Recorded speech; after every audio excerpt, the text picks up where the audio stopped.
Qürbət eldə bir otaqda tənhalı,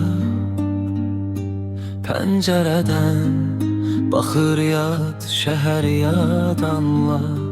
Ürək isə doğma yurdu axtarır, xəyallar vətənə o elə obaya aparır.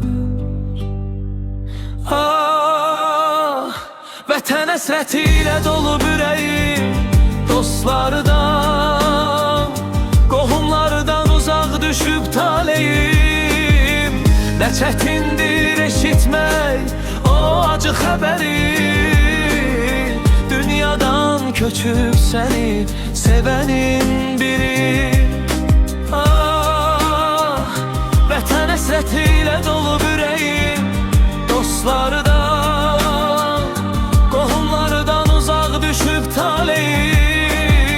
Nə çətindir eşitmək o acı xəbəri, dünyadan köçüb səni sevənin biri.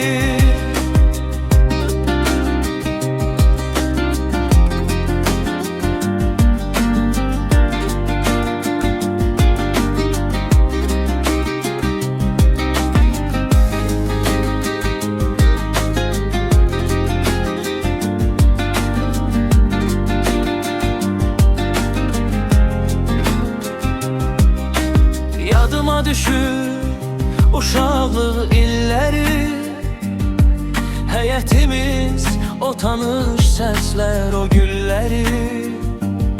Burada hər şey gözəl, amma hər şey yaddır. Bir parça vətən torpağıdır, tək dərman.